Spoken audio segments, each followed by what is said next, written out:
bukankah berfatwa rokok membunuh, rokok menyebabkan kanker, rokok bikin impoten, rokok bikin keguguran, rokok bikin darah tinggi, ya, rokok bikin mandul, ya, dan seterusnya.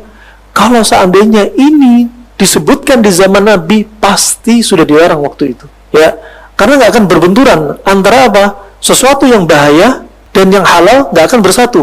Dan ini bahaya untuk kita juga. Bahkan disebutkan dokter membunuh pelan-pelan, berarti nggak boleh, ya, walaupun pelan-pelan. Di tempat kita ada anak muda 17 tahun baru belajar ngerokok karena tinggal di tempat dingin.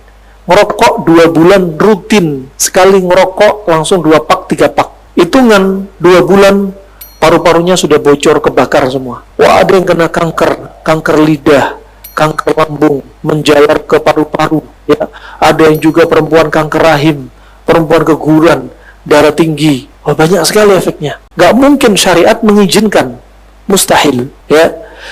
Kemudian berikutnya hadis Nabi, la doror wala dirar. Tidak boleh membahayakan diri kita, gak boleh membahayakan orang lain. Bahkan kata dokter, perokok pasif lebih berasa dampaknya dari perokok aktif. Berarti kedoliman kita kepada orang sekitar lebih membahayakan daripada kita sendiri. Sampai kami mendapati dari kisah seorang dokter mendapati anak kecil meninggal. Kemudian diperiksa sama ahli forensik. Ternyata gara-gara asap rokok masuk ke paru-paru si bayi yang di bawah 1 tahun. Kemudian bapak ibunya ditanya. Pengakuan bapaknya, demi Allah saya nggak pernah ngerokok kecuali di luar rumah. Kalau di dalam rumah ada anak saya nggak ngerokok. Ternyata kata dokter, asap rokok yang nempel di pakaian bapak ketika gendong si bayi berdampak ke paru-parunya. Wah, rokok di masa silam kakek moyang kita masih mending. Tembakau dilinting, dibakar. Sekarang tembakunya hanya berapa persen? Yang 7.000 bahannya semuanya racun, ya, dan membahayakan. Subhanallah. Disebutkan nikotin pernah diteliti. 1 tetes nikotin dimasukkan ruangan kamar 3x3 meter, anjing dimasukkan, ditutup 5 menit, hidupin AC, anjing mati. 1 tetes nikotin. Kemudian juga bahan rokok diteteskan di kulit anjing, kulitnya jadi terbakar. Nah, ini menunjukkan sekali lagi apa? Jelas bahaya. Nah, memang nggak disebutkan di zaman Nabi, tapi dari ini ditariklah. Pertama, hukumnya rokok mubah. Dokter kemudian meneliti, oh ternyata bahaya. Naik hukumnya menjadi makruh. Yang bilang mubah siapa? Para ulama. Dari apa? Pengakuan dokter. Pertama masih nggak mengapa. Setelah banyak muncul kasus, dokter baru bilang ke ulama, Pak Ustadz, Pak Yai, Gus, para alim ulama, ini rokok ternyata bikin kayak gini. Baru naik menjadi makruh.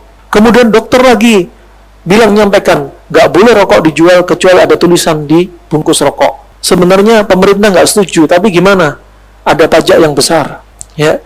Sebenarnya kalau mereka mau dihentikan, kalau tahu bahaya. Pemilik pabrik rokok aja nggak ngerokok. Nah, wa subhanallah, ketika tahu hukumnya gini, naik hukumnya menjadi diharamkan.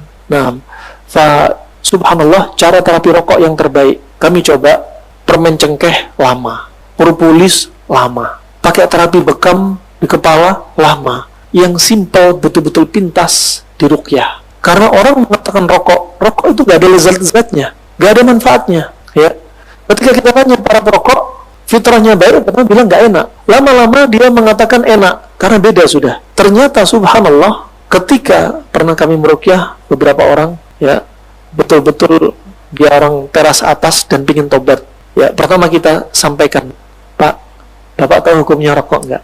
Tanpa sebut nama, ya, karena mungkin orang terkenal beliaunya.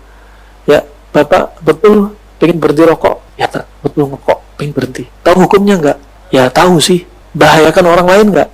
Iya sih. Kalau gitu baik nggak? Ya enggak. Kenapa ngerokok? Ya, ikut teman-teman aja. Gitu. Baik. Sekarang coba Bapak lepaskan semua, tobat sama Allah. Syaratnya tobat sebutin. Setelah itu diruqyah hanya sebentar. Selesai itu tentunya tobat dan ruqyah. Kemudian ngerokok. Apa kata beliau? Kok rokok rasanya pahit, Ustadz? Iya. Yang bikin manis, qarin, jin yang ada di tubuh Anda.